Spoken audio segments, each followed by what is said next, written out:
Hello everyone. Last part में हमने सुना था विंग रोते रोते जियांग चैन को कहा कि वो यिनमक वापस जाना चाहता है, उसके लिए टिकट बुक कर दे।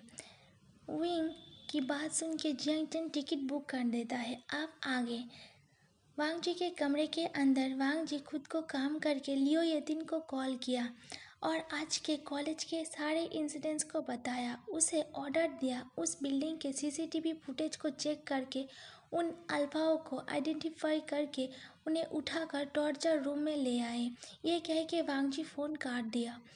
फिर वांग जी अपने हाथ से ब्लड को क्लीन करके मेडिसिन अप्लाई कर लिया। वांग जी को लगा कि उसे विंग को सॉरी बोलना चाहिए। विंग अपने कमरे में रेडी होकर फेस को स्कार्फ से कवर कर लिया और लगेज लेके रूम से बाहर निकल आया। बाहर कुछ मेड्स अपने अपने काम में बिजी था। उन लोगों ने विंग को नोटिस नहीं किया। विंग अपने लगेज को लेकर सीधा एलिवेटर की ओर चला गया। एलिवेटर से होते हुए वो ग्राउंड फ्लोर पर गया। वहाँ खड़ा ड्राइवर विंग को देख के उसे ग्रीट करता है। विंग उसे कोई रिस्पॉन्स दिए बिना ही मेन गेट की ओर चला जाता है। उसने एक कैब बुक कर दी थी। वो कैब बाहर वेट कर रही थी। गेट पे खड़ा गार्ड विंग को देख के मेन गेट को ओपन कर दिया। विंग बाहर जाके कैब में बैठ चुका था। कैब ड्राइवर विंग को लेकर वहाँ से चला जाता है। वांग जी अपने कमरे से बाहर आया, विंग के डोर पे नॉक किया। विंग कोई आंसर नहीं की। ये सोच के वांग जी कमरे की डोर को ओपन किया और अंदर चला गया, पर अंदर कोई नहीं था। वांग जी ने सोचा शायद विंग वॉशरूम में होगा। थोड़ी देर खड़ा रहा, पर वॉशरूम से कोई आवाज़ ना आते हुए देख के वांग जी वॉशरूम के डोर पर टच किया। टच करते ही वो डोर ओपन हो गया। वांग जी ने देखा वहाँ पर कोई नहीं था। वांग जी सोचा शायद विंग जिंगी के कमरे में होगा। वांग जी सीधा जिंगी के कमरे में गया। जिंगी के कमरे के डोर को नॉक करते ही जिंगी आके अपने डोर को ओपन किया। वो सामने वांग जी को देख के वो थोड़ा डर गया। डरते डरते कहा, अंकल आपको कुछ चाहिए? वांग जी ने कहा, विंग को बुलाओ। जिंगी कंफ्यूज फेस लेते हुए कहा, अंकल आप विंग को ढूंढ रहे हैं तो मेरे कमरे में क्यों आई है? विंग के कमरे में देखिए ना। वांग जी कहता है, विंग अपने कमरे में नहीं है, इसीलिए मैं तुम्हारे कमरे में आई हूँ उसे चेक करने के लिए। विंग तुम्हारे कमरे में है या नहीं? जिंगी कहता है वो मेरे कमरे में नहीं आया। वांग जी वहाँ से चला गया। एक मेड से जाके पूछता है, विंग कहाँ पर है? मेड कहता है, मास्टर, लिटिल मास्टर अपने कमरे में होगा। वांग जी उसकी बात सुन के गुस्से में कहता है, क्या मैं उसके कमरे को बिना चेक किए ही तुम्हें पूछ रहा हूँ? वांग जी की कोल्ड आवाज़ सुन के वो मेड डर जाता है। जिंगी अपने कमरे से बाहर आते हुए कहा, शायद वो इस फ्लोर के बैक साइड में जो हॉल है वहाँ हो सकती है। वो ज़्यादा टाइम वहीं पर ही रहता है।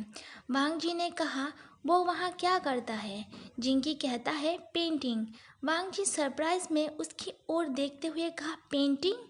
जिंगी कहता है, हाँ। वांग जी कहता है, वो कब से पेंटिंग करने लगा? जिंगी कहता है, काफ़ी दिन हो गए हैं। अंकल आप यहीं पर रुकिए, मैं उसे बुला के लाती हूँ। ये कहकर जिंगी चला गया। थोड़ी देर बाद वो वापस आके कहा, अंकल वो वहाँ नहीं है। वांग जी अपने मन में सोचा, शायद वो उस बेबी के साथ खेल रही होगी। फिर उस मेड की ओर देखते हुए कहा, वो बेबी कहाँ खेल रही है? मेड कहता है, मास्टर वो बेबी अभी तो घर पे नहीं है। उस बेबी की तबीयत खराब थी, इसीलिए उसकी मदर 2 दिन पहले ही छुट्टी लेके घर चला गया है। वांग जी कहता है, क्या? मेड कहता है, यस मास्टर, अम्मा ने परमिशन दे दी थी। वांग जी कहता है, ओके तुम यहाँ से जाओ। फिर वांग जी और जिंगी विंग को हर जगह ढूंढने लगा, पर विंग उन्हें कहीं भी नहीं मिला। फिर वांग जी को याद आया, विंग हमेशा ही वेस्ट की गार्डन की तरफ देखता रहता था। वो बार बार वहाँ जाने की बात करता था। कहीं वो वहाँ तो नहीं चला गया? वांग जी एलिवेटर से होते हुए नीचे आया। ग्राउंड फ्लोर के बाहर आते ही वहाँ खड़ा ड्राइवर वांग जी को ग्रीट किया। वांग जी उसे पूछता है, क्या तुमने विंग को गार्डन में जाते हुए देखा है? ड्राइवर कहता है, कौन विंग बॉस? वांग जी अपने बातों को क्लियर करते हुए कहा, तुमने लिटिल मास्टर को जाते हुए देखा है? ड्राइवर कहता है, वो नया लिटिल मास्टर तो वो कुछ टाइम पहले ही अपना लगेज लेके चला गया।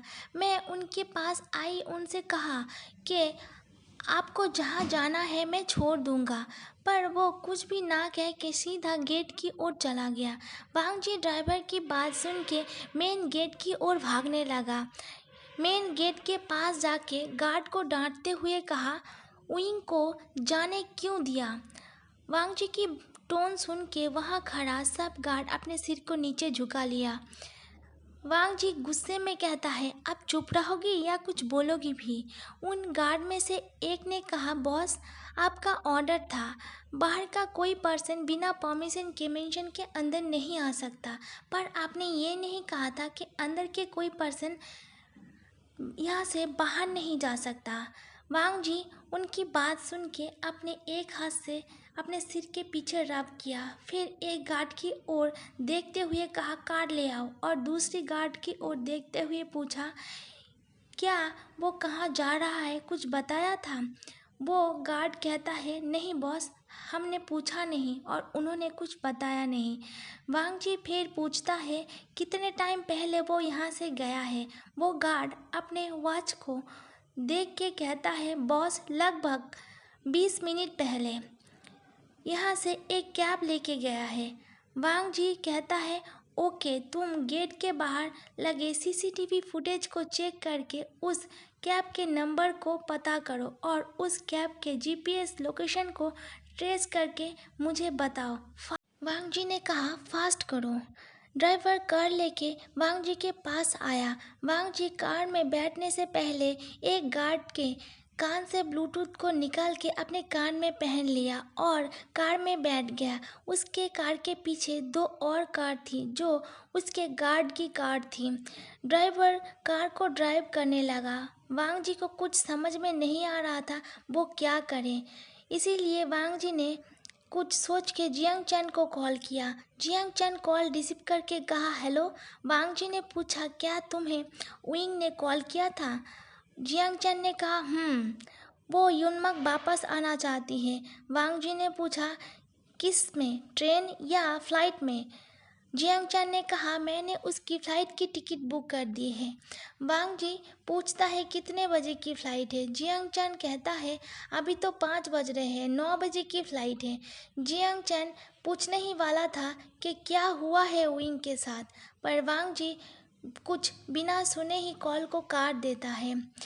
वांग जी ड्राइवर से कहता है, फास्ट ड्राइव करो। तभी वांग जी के फ़ोन रिंग करने लगा। गार्ड ने उसे कॉल किया। वांग जी कॉल रिसीव करके कहता है, हाँ बोलो। वो गार्ड कहता है, बॉस वो कैब आपसे 6 से 6.5 किलोमीटर दूरी पर है। वांग जी चिल्ला के ड्राइवर से कहता है, फास्ट ड्राइव करो। ड्राइवर कहता है, बॉस ये इवनिंग का टाइम है, रोड बहुत जैम है। वांग जी इरिटेट होते हुए कहा, शट अप। वांग जी विंग के फ़ोन पे कॉल किया, पर विंग फ़ोन को साइलेंट करके बैग में रख दिया था। वांग जी कॉल पे कॉल किए जा रहा था, पर विंग ने एक बार भी बैग से फ़ोन निकाल के फ़ोन को चेक नहीं किया। वांग जी फ्रस्ट्रेट हो चुका था। फिर अपने गार्ड को कॉल किया, उसे पूछा, आप कितनी दूरी पर है? गार्ड कहता है, बॉस वो अभी भी आपसे 6 किलोमीटर दूरी पर है। वांग जी ड्राइवर से कहता है, कार को साइड में रोको। ड्राइवर कार को साइड में रोक देता है। वांग जी कार से बाहर निकल के ड्राइवर को कहता है, कार से उतरो। ड्राइवर डरते डरते कार से उतर गया। वांग जी ने उसे कहा, पैसेंजर सीट में जाके बैठो। बोल के वांग जी ड्राइवर सीट पे बैठ गया। ड्राइवर तुरंत भाग के जाके ड्राइवर सीट पे बैठ गया। वांग जी कार को हाई स्पीड में ड्राइव करने लगा। पैसेंजर सीट पे बैठा ड्राइवर की जान गले तक आ गया। उसकी फुल बॉडी थरथर थरथर कांपने लगा। वो बहुत स्वेटी भी होने लगा था। वांग जी ने गार्ड से पूछा, आप बताओ वो कितनी दूरी पर है? गार्ड ने कहा, बॉस वो आपसे 2 किलोमीटर दूरी पर है।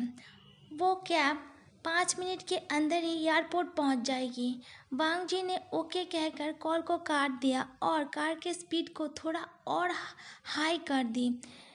विंग 5 मिनट बाद ही कार से उतर गया और जाने लगा।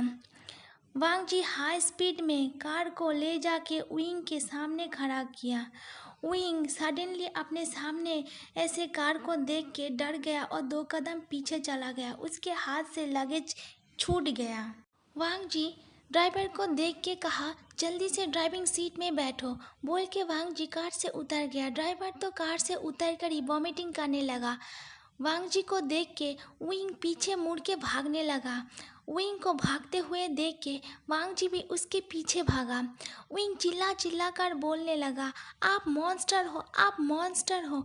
मैं आप जैसे मॉन्स्टर के थप्पड़ खाने के लिए उस मेंशन में वापस नहीं जाऊंगा। वांग जी ने कहा, विंग रुको, भागो मत, गिर जाओगे। विंग ने कहा, आप मेरे पीछे मत आइए, मैं नहीं भागूंगा, मैं शांति से यहाँ से चला जाऊंगा। विंग एयरपोर्ट के अंदर जा पाता उससे पहले ही वांग जी उससे ज़्यादा स्पीड में भाग के उसे पीछे से पकड़ लेता है। विंग चिल्ला ना पाए इसीलिए वांग जी अपने एक हाथ से विंग के माउथ को कवर कर लिया और दूसरे हाथ से विंग के बेली को ग्रैब करके उसे ज़मीन से थोड़ा ऊपर उठा लिया। वांग जी विंग से बहुत लंबा था और बहुत स्ट्रॉन्ग भी। विंग वांग जी से हाइट में थोड़ा छोटा था और स्किनी था, जिसके कारण वांग जी को एक हाथ से ही उठाने में विंग को प्रॉब्लम नहीं हो रही थी। वांग जी को खुद से दूर करने के लिए विंग हाथ पैर मारे जा रहा था। विंग की ऐसी कोशिश देख के वांग जी कुछ कदम चल के अपने ड्राइवर को कोल्ड टोन में ऑर्डर दिया कार उनके पास ले आने के लिए। ड्राइवर की हालत देख के एक गार्ड तुरंत वांग जी की कार को ड्राइव करके वांग जी के पास ले गया और कार से बाहर निकल के पीछे की डोर को ओपन किया। वांग जी विंग को लेकर अंदर जाने की कोशिश कर रहा था पर वो नहीं जा पा रहा था क्योंकि विंग अपने दोनों हाथों से कार के डोर को लॉक कर दिया था। ये देख के वांग जी उसके माउथ को छोड़ के उसके एक हाथ को पकड़ के उसे नीचे उतार दिया।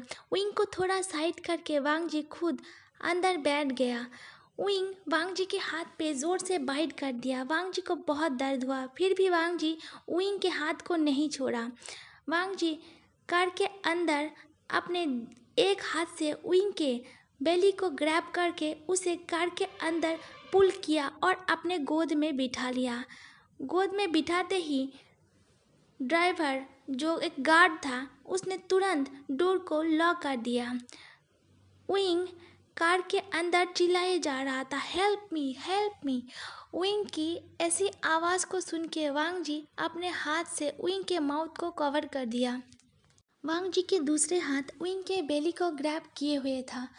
वो गार्ड ड्राइविंग सीट में बैठ जाता है। वांग जी उसकी ओर देखते हुए कहा, किसी से कहो कि विंग के लगेज को दूसरे कार में ले आए। वो गार्ड वांग जी की बात सुन के नोट करता है और किसी को कॉल कर कर बताता है। फिर वो गार्ड कार को ड्राइव करने लगा। विंग वांग जी के हाथ को अपने माउथ से हटाने के लिए स्ट्रगल करने लगा। विंग वांग जी को हाथ को हटा नहीं पा रहा था, इसीलिए वो वांग जी के हाथ को नोचने लगा। वांग जी विंग को ब्रेथलेस होते हुए देख के अपने हाथ को विंग के माउथ से हटा दिया।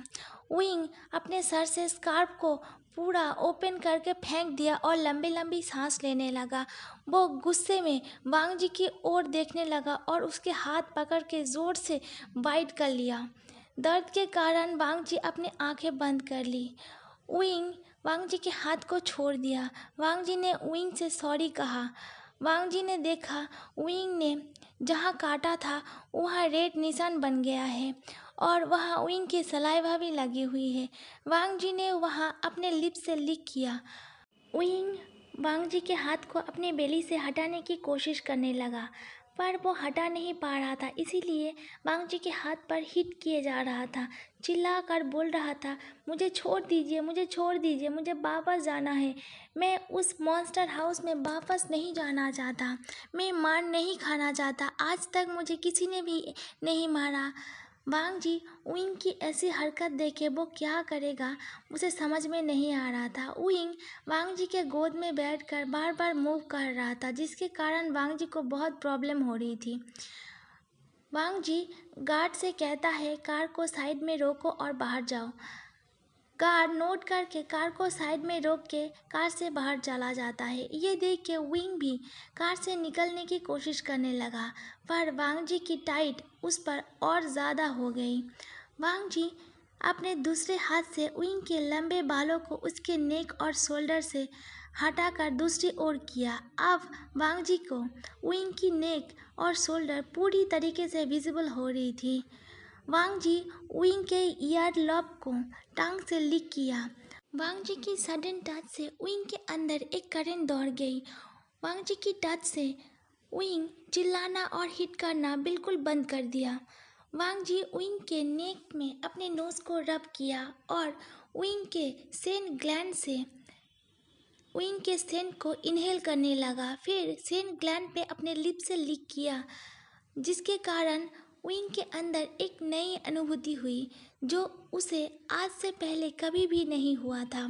वांग जी किस किए जा रहा था। किस करते करते उसने विंग से कहा, ठीक है, तुम लैंड मैंशन जाना नहीं चाहते हो ना, तो मैं तुम्हें अपनी गेस्ट हाउस ले चलती हूँ। वहाँ पर सिर्फ तुम और मैं होंगे। विंग वांग जी के टच के कारण कुछ बोल नहीं पा रहा था, क्योंकि उसकी गले से आवाज़ नहीं निकल रही थी। वांग जी विंग के यार्डलॉब पे बाइट करके उसे फिर से कहा, यहाँ से 3 घंटा दूरी पर ही मेरी गेस्ट हाउस है। वांग जी ने कहा, फिर हमें वहाँ कोई डिस्टर्ब नहीं करेगा। विंग वांग जी की टच को फील करने लगा। वो वांग जी की टच से मेल्ट होने लगा था। वांग जी के हाथ के ऊपर विंग की हाथ की ग्रिप टाइट हो चुकी थी। उसकी आंखें बंद थी। वांग जी उसे किस किए जा रहा था। वांग जी विंग के बॉडी के ऊपर अपना हाथ घुमा रहा था, जिसके कारण विंग लंबी लंबी सांस लेने लगा था। वो वांग जी को और ज़्यादा पाना चाहता था।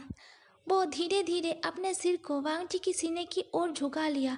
धीरे धीरे उस कार के अंदर वांग जी और विंग की फेरोमोन्स की सेंट फैलना शुरू हो गया था। विंग पूरी तरीके से वांग जी के बॉडी के ऊपर अपने बॉडी को लीन कर दिया था। उन दोनों की सांस भारी हो गई थी। वांग जी विंग को टर्न करके उसके लिप्स को कैप्चर कर पाता उससे पहले ही वांग जी के फ़ोन रिंग करने लगा। रिंग की आवाज़ सुन के वांग जी फ्रस्ट्रेट हो गया, क्योंकि वांग जी पूरी तरीके से टर्न ऑन हो चुके थे। वांग जी अपने फ़ोन को निकाला, किस करना बंद करके कॉल को देखा। कॉल लैनी ने किया था। वांग जी एक लंबी सांस छोड़ के कॉल को रिसीव कर लिया। विंग खुद के बॉडी को थोड़ा मूव करके वांग जी के सीने से लिपट गया और अपने फेस को वांग जी के शोल्डर में छुपा लिया, क्योंकि विंग की फेस पूरी रेड हो गई थी। वो बहुत ब्लश कर रही थी। वांग जी एक बार विंग की तरफ देखा। विंग अपने फेस को छुपाने की कोशिश कर रहा था। वांग जी एक हाथ से विंग के पीठ को सहलाने की कोशिश कर रहा था। वांग जी लैनी से बात करने लगा। लैनी ने पूछा, तुम कहाँ हो? वांग जी ने कहा, मैं थोड़ी देर में विंग को लेके मेंशन वापस आती हूँ। ये कह के वांग जी कॉल को काट देता है और कार के डोर को ओपन कर दिया। कार से फेरोमोन्स को बाहर निकालने के लिए अपने कामिंग फेरोमोन्स को रिलीज़ किया विंग और खुद को काम करने के लिए। थोड़ी देर बाद गार्ड से कहा कार को ड्राइव करने के लिए और डोर को क्लोज कर दिया। वांग जी विंग के ईयर के पास एक किस किया और उसे टाइटली हग कर लिया। थोड़ी देर बाद वांग जी बहुत सारे स्ट्रीट फूड के स्टॉल को देख के विंग को पुकारा, विंग विंग। विंग ने कोई जवाब नहीं दिया। वांग जी जानता है विंग को स्ट्रीट फूड बहुत पसंद है। विंग से कोई जवाब ना पाके वांग जी विंग के सिर के पीछे एक हाथ रख के उसको खुद से अलग करके देखा और उसको देखते ही वांग जी के फेस पर एक छोटा सा स्माइल आ गया क्योंकि विंग सो चुका था। वांग जी फिर से विंग के सिर को अपने शोल्डर में रख लिया और उसे सहलाने लगा। वांग जी की नज़र विंग के सीलिंग बैग पर गई जो उसके लेफ्ट शोल्डर से होते हुए राइट वेस्ट में लटक रही थी। वांग जी ने विंग के बैग से उसके फ़ोन को निकाला और चेक किया। अपने मन में सोचा, ये कितना नॉटी है, फ़ोन को साइलेंट मोड में रख दिया है। वांग जी ने देखा वहाँ पर वांग जी, जियांगचैन, हियायू, लैनी, जिंगी सबका मिस कॉल है। वांग जी उसके फ़ोन को वापस उस बैग में रख दिया और अपने फ़ोन से जियांगचैन को कॉल किया। जियांगचैन कॉल रिसीव करके कहता है, हेलो। वांग जी ने कहा, विंग यूनमक वापस नहीं जाएगा, वो गोसू में ही रहेगा। जियांगचैन कुछ क्वेश्चन करने ही वाला था, तभी वांग जी बोला, तुम्हें जो भी जानना है तुम विंग से जान लेना, वो अभी सो रहा है। ये बोल के वांग जी कॉल को काट दिया और अपने फ़ोन को साइड में रख के विंग को टाइटली हग कर लिया और धीरे से कहा, my naughty omega, I love you so much, thank you so much.